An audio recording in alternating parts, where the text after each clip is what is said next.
Hi guys, this is the IdahoPicker, and today I'm coming to you to set the record straight on some stuff. I've done this before about 9 months ago, explain my situation, but I'm going to do it again because I have many thousands more viewers at this point, and we've got a number of issues to talk about. And I'm gonna actually go into it and show you the different things that we're going to talk about. We're going to talk about my police record. Okay, we're going to find out exactly how bad of a criminal I am. I'm going to show it to you. Okay, or I'm going to show you exactly how bad of a criminal I'm not. Okay, I've made some mistakes, went through some hard times, and it's no excuse for making mistakes, but I have. And I'm not perfect, okay? Never claimed to be. All I've tried to do is come on here and do a lot of research and share it with y'all guys to be a benefit to the world, because in the past I've made mistakes and I have not been as much of a benefit to the world as I should have. Even when I was married for 17 years, I was not a benefit to the world. And you know why? Because nothing I did, all the millions of dollars I made, and yes, all the millions of dollars I lost, it never meant nothing to humanity. I was a realtor for 10 years, and it never meant nothing to humanity. All I was doing was trapping people in the American dream, trapping people into debt. That's why I really don't have an interest in being a realtor no more. Now I'm going to explain to you more about that here in just a little bit when we start talking about child support, because there was a time when I tried to reactivate my real estate license, and I'll get into that here in a little bit. But first I want to talk about my criminal record. Okay, let's see how bad of a dude I am, right? Okay, let's take a look. So here we are on the Idaho Supreme Court data repository. We're going to plug in my information here. Okay.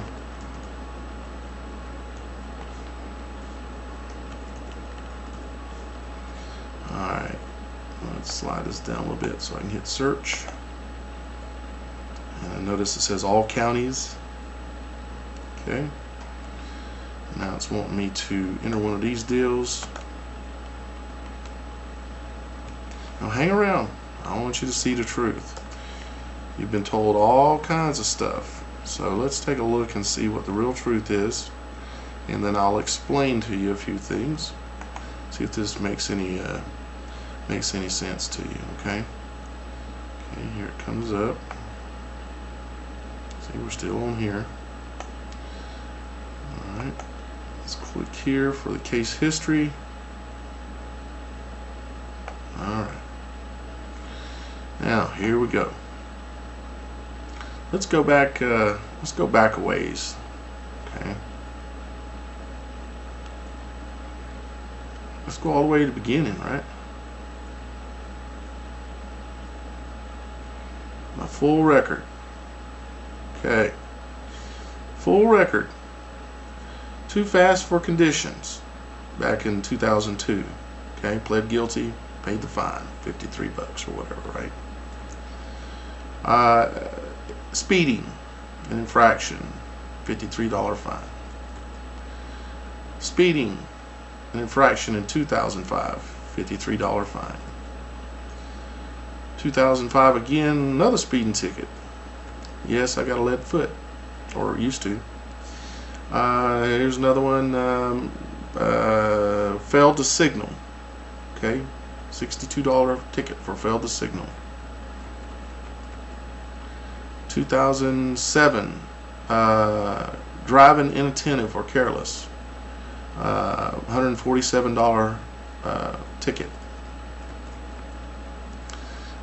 Here is a basic rule violation, too fast for conditions. It was because I was driving up in the mountains and there was snow on the ground, and they said I was going too fast, and they hit me with a big one, 500 bucks. So they collected a lot of taxes there. Okay, that was in 2007, 11/1/2007. Okay, speeding again, $52 ticket. Heading on up. This should be a good one here. Driving under the influence. First offense. Fines $1,000. It was 1/5 of 2009 was the date on it. 1/5 of 2009 DUI.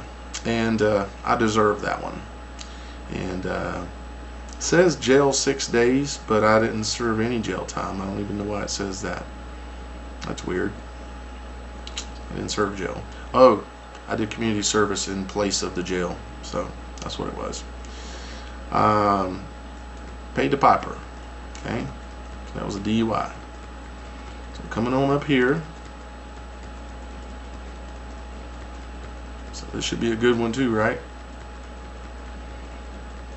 And let's see. Come on, there we go. This was a divorce in which the attorney, my wife's attorney, which I had to pay for, cost me $20,000, even though she had locked me out of my house when I come back from a business trip and kept every single thing I owned. All I kept was what I had in suitcases and my pickup truck, which she later stole and sugared the tank and almost destroyed it. It was a brand new truck. And no, I'm not lying. You can believe me or not, I don't really care. Okay. This divorce, during this divorce, what happened was they ended up tying up my real estate. I was a real estate developer, had many millions of dollars in real estate holding, and I was leveraged to the hilt because the market was crashing. If you can remember back around this time in 2008, the real estate market was crashing. You can see the date right here where it was filed, and I was going through a divorce.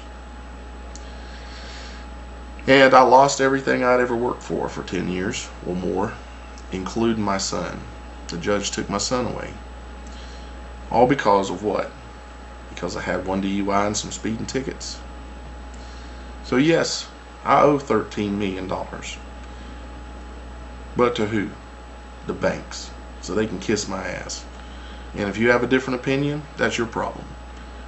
Okay? Now, let's go on up here. Driver's license, failed to purchase, I guess, no driver's license. Okay? Well, when you get a DUI, remember down there previously, and if you want to try to work or do anything or go anywhere, you're going to have to either walk, get somebody to take you if you can, or you're going to drive without a driver's license. I bet there's plenty of you here. Are you willing to admit it in the comments? And I drove without a driver's license. Do you understand that the driver's license is a contract between you and the state? I do. I didn't then, but I do now. So I got fined $144. Wrong side of the highway. Now you got some people who were claiming that I think it was Counter Intel Pro, whatever that dumbass's name is, whoever he is, claiming that I drove on the wrong side of the road and got a DUI. Okay, driving on the wrong side of the road, all that was is I was turning into a parking lot, and the median was sticking down a little far, and I was trying to get to a coffee shop. And I switched over to the other lane. There was no traffic coming, and a motorcycle cop happened to be sitting over there and pulled me over and gave me a ticket for $75. Okay, I have never gotten drunk and driven on the wrong side of the road, period. Now let's go on up here. Well, let's go back for just a second here. Driving on the wrong side of the road is 9/29/2008. Okay, let's go on up here. Okay. Do you see a DUI tied with it? No, you don't. What you see is me still without having driver's license. I got busted again trying to make a living.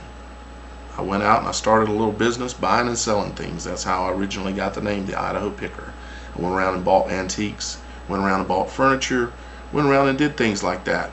I had this old van that I bought. It was the only thing I could afford because I had lost everything. Okay, paid like $2,000 for it on payments to a family. Paid it off. Well, then I got another driving without a driver's license, even though we should be able to be free to travel in our country, you know. And couldn't afford no insurance, so I didn't have no insurance. See, there's a cycle that gets you going in here. If you're broken down, they're going to kick you in the head. And that was in 2011, okay? So let's go on up. Got to be something bad here. Driving without privileges, okay, meaning no driver's license, got me again. 2011 also. No insurance. Driving around in that big ass ugly white van. So they nailed me with $300 ticket, $126 ticket, taking more of my money, so that way there's no way it's going to be that much harder for me to get things straightened out. Now, I'm not making excuses. I lived my own life, made my own choices, but the system does not make it easy for you to stand up. Now, here's the fun one, okay? We're at the top here, okay? There is no more. See? We're at the top now. Here's the fun one, of course. Now, this is the driving under the influence, second offense. And driving without privileges. Didn't have a driver's license. However, there was insurance on the vehicle. Okay? Now, what happened, let's see here, 11, that's the bottom, so let's go back to the top. What simply happened, let me point this out here to you something, folks. See, this is a misdemeanor. This is not a felony, okay? If my blood alcohol content, there's 3 levels of a DUI in Idaho. You have a misdemeanor DUI, you have a felony DUI, and you have an aggravated felony DUI. It depends on your alcohol level, okay? I had 3 beers and 1 shot, okay? But it was enough. I was across the limit. I was 1 mile from my house, which is no excuse. I should have never did it. But when I got to my neighborhood, there was a cop sitting there. I don't know how he got there. It was highly suspicious. He turned around, got behind me, without probable cause, which is part of the law for you law followers, pulled me over. I passed the field sobriety test, told him that I'd only had 3 beers and 1 shot, and was able to go through the whole process, no problem. Then they lost the audio, and there was no video. The video was not working, supposedly, and then the audio disappeared. They don't know where the audio went. So they hit me with a $1,500 bond, okay? And I went through the process, and as you can see, this started in 2/10 of 2012. And I went through the process, and various things kept happening where it got pushed out, okay? There was one time I wanted it pushed out. 2 other times I didn't want it pushed out, but it got pushed out. Then I failed to appear, okay? See right here, 1/14 of 2013. That's when I went to Belize, okay? Failed to appear. So because I failed to appear, they placed a $10,000, where before it was $1,500, okay? Because I failed to appear to go to court, it was $1,500. Now, why did I fail to appear? And why did that happen? Let me explain this to you in the last minute here. And then I'm going to have to do another video, and I'll tell you some more stuff. Because I want y'all guys to know my side of the story. I want you to understand what I feel is the truth. Not even what I feel is the truth, but I know is the truth. I lived it. Okay? Now, that doesn't mean you have to choose to believe me, okay? You can choose to believe what you want. And you can choose to unsubscribe. It's okay. I'm not here for this, what we're doing tonight. I'm here trying to put a little fight in to try to friggin' save this friggin' world, okay? But let me explain to you. The reason why, well, hang on. We're going to have to do the reason why I went to Belize. And we're going to talk about my child support. We're going to talk about any other questions you want. You got a question, put it in the comments below and I'll answer it. And just so you know, the reason why I put approved comments only now is not because I'm going to be real picky on comments. It's because I'm tired of being bashed. And if you want to attack me, your comment's not getting placed. If you want to attack anyone else out there anywhere on the whole friggin' planet, your comment will get placed. Come back for part 2.